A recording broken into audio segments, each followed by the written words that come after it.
I asked it, so he just called me Information Systems. And then when I told him stop doing that, he started calling me Alexander. So, yeah, Alexander.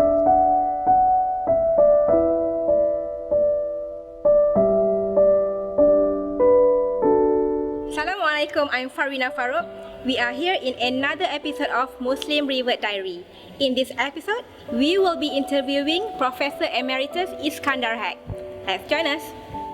Assalamualaikum. Salam. How are you? How are you, Professor? I'm fine. Thank you. Yeah, please do come in. Okay.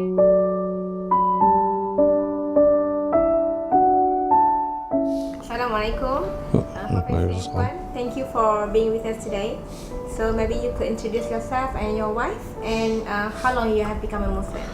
Okay, all right. My name is Iskandar Haque, and I've been a Muslim for about a little over 20 years. This is my wife, Zaina, and we've been married for 14 years.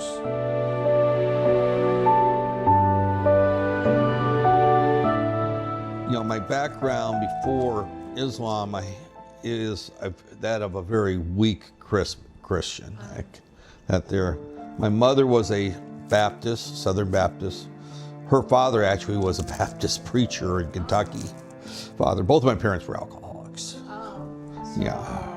So you actually doesn't have a religious background as a Christian. But I read a lot. I read a lot of Christianity, but I didn't practice any.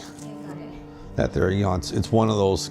And you also got a lot of questions on Christianity. Yeah, there's some inconsistencies in the Christian religion, and I'm not going to make this discussion over Christianity versus Islam, but there are some serious inconsistencies that I could never resolve within the Christian community. And like I said, my father, for many years, he was pretty much an atheist.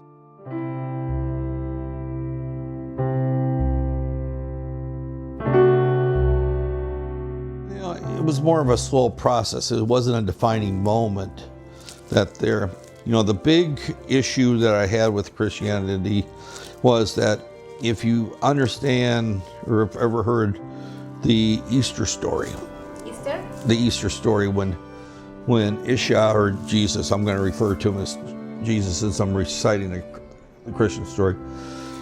When he came to Jerusalem just before the crucifixion, there was a period where he went into the Garden of Gethsemane and prayed to God for a long period, and then shortly after that, if Jesus is a God, as the Christian faith says, who was he praying to? So, that's a huge question. So, Islam typically answered that question. And I also grew up around a lot of Jewish people. I'm originally from Minnesota, and we lived near an area in St. Paul called Highland Park, which was predominantly Jewish at that time. So I knew a lot about the Jewish faith there. And Islam is very similar to the Jewish faith.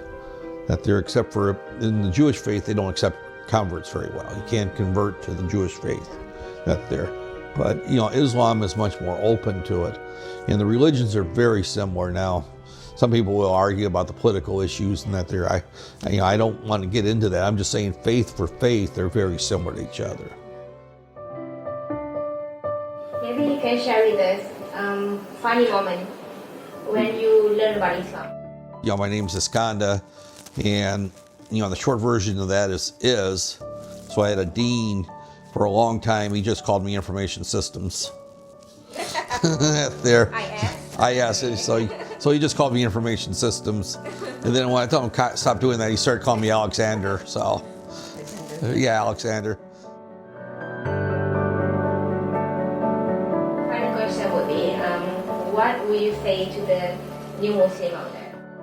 Well, the major thing I would say is you sometimes have to have a little bit of a thick skin, because you'll get a lot of advice from people that don't necessarily know what they're talking about. They may be born a Muslim, but they have a lot, Islam is very complex. There's cultural influences that come from the Middle East. There's cultural influences that come from Malaysia, some that come over from Indonesia, India.